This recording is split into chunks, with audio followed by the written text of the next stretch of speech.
Hello everybody.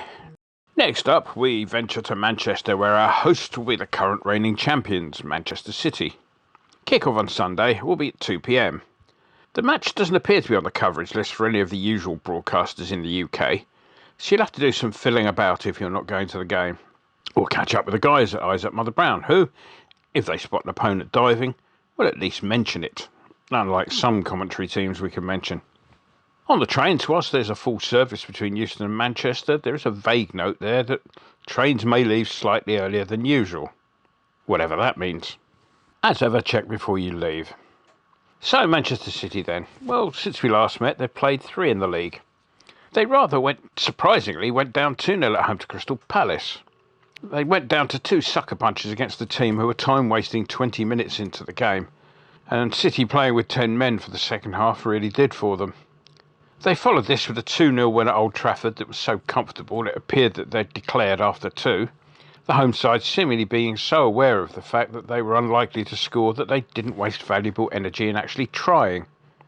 Their last outing in the league was a comfortable 3-0 win over Everton, which left them in second place, 3 points behind Chelsea, who've got 29 points. City's 26 points are 3 more than we've got, and are good enough to give them a 2-place advantage over our good selves. Daisy, the personal assistant with a beautiful smile from whom I no longer have to remain socially distanced, is rather grateful that we've already played them this season, as it means all the legwork on the new signings that they brought in over the summer has already been done. This means that, in the rush to get these previews written before we depart these shores for a well-earned break, we've one fewer bunch to deal with. So what follows may seem a bit familiar. Look on it less as a cut-and-paste job and more of an aide-memoire, and we'll all get on just fine. They brought in 3 first-teamers during the window. However, one of those, goalkeeping cover in the form of Scott Carson, was in fact already there, Carson having been on loan from Derby County since August 2019, much one suspects to the relief of Derby's bank manager. The deal was made permanent on the expiry of Carson's contract with the Rams this summer. Slightly more expensive at £100 million was Jack Grealish. Grealish obviously has talent aplenty, but he's always going to be remembered around these parts for the ludicrous and embarrassing dives he insisted on performing. One of the funnier moments of recent times was watching Grealish go down after an innocuous challenge and screaming like he was a teenage virgin in a straight-to-DVD horror movie. Fredericks moved in to apologise, only to be blocked off by Soufal, who sent Grealish on his way with a flea in his ear. It's fair to say that Vlad had the measure of Grealish in their encounters last term, though Johnson has made himself first choice on that, so it remains to be seen. Third player to arrive hadn't made any real impression on the first 11 when we played them in the League Cup, and that hasn't changed in the intervening weeks. Keiki, an 18-year-old striker, arrived in the summer from Fluminense. His arrival was ahead of schedule, with an agreement for the deal to go through next January originally having been agreed. However, a last-minute change of mind saw City pay £8 million for the player this summer instead. Added to the first team squad, his shirt number is only 37, one might have expected him to have played some part in the League Cup, but to date is yet to see any first team action. And of course, they're out of the League Cup, aren't they? On the injury front, a broken metatarsal will keep Torres out for quite some time. Grealish picked up a knock on one of his diving muscles whilst away on international duty, but he's said to be likely to be fit to pretend to be injured by the time Sunday comes around. Arguably, the most high-profile absentee will be Benjamin Mendy. Since we last looked at Man City, further charges have been added to the various serious charges that he already faced, and he remains on remand. Although he has not, as far as I'm aware, been charged with impersonating a Chelsea goalkeeper, that didn't stop some news agencies using photographs of Edouard Mendy in reporting the case. At best, one would call that lazy. At worst, well, I'll leave that one to you.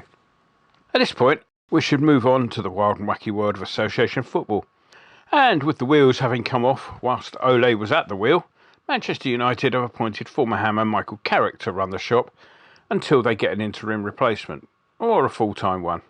Seems the powers that be behind the scenes aren't quite sure what they want. It has been reported that permission has been denied to them to speak with Mr. Moyes. When I saw the headlines to that effect, my first thought was this was one of those faux denials that come out from time to time. You know, like when I announced my retirement from international football, or issue a denial that there's any romantic link between me and the wonderful Victoria Coren Mitchell. However, reading the article itself, it does suggest that a request for a chat was made and rebuffed in pretty short order. Whatever the truth, I'd like to confirm that for the time being, whilst Henderson continues to be picked, I'll be available for England's selection any time Mr. Southgate wants me. Around this time, I would normally move on to us. There'd be a few words about our last match, an update on any injury issues, and a possible line or two about the subject of team selection.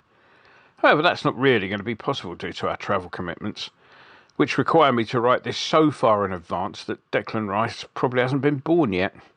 So I'll move swiftly on to the matter of the prediction, which I'll base on the premise that A, there won't be any freak weather preventing the game from going ahead, B, that we will have, Ogbonna accepted, a full first 11 squad to choose from, and C, Declan Rice's mum will have dropped by then. Now, City are good. With all that money, it would be nigh on impossible not to be. However, they're not infallible, as a team as bang average as Crystal Palace proved a few weeks ago. Also, our last few matches with them have shown that we can give them a game. Even if you count the League Cup win as a draw, they've not had the easiest of times against us. Indeed, Guardiola is on record as saying as much. Much will depend on how we react to the Wolves off day and how much is taken out of the side by the trip to Vienna. I'm going for us to react positively. Whilst the win shouldn't be out of the question, I think we need to be a bit more realistic though. So I'm going to put the £2.50 I was going to spend on a It's a Boy card for Mr. and Mrs. Rice on a creditable and battling draw. Make it 2-2 please, Mr. Winston. Enjoy the game. Right, so we're here in the offices of a Late Late Show with the host of a Late Late Show, James Corden. Hi. Big West Ham fan. Yes. And big knees up Mother Brown, man. Yeah. Get on the forum at kumb.com. Come on, you irons.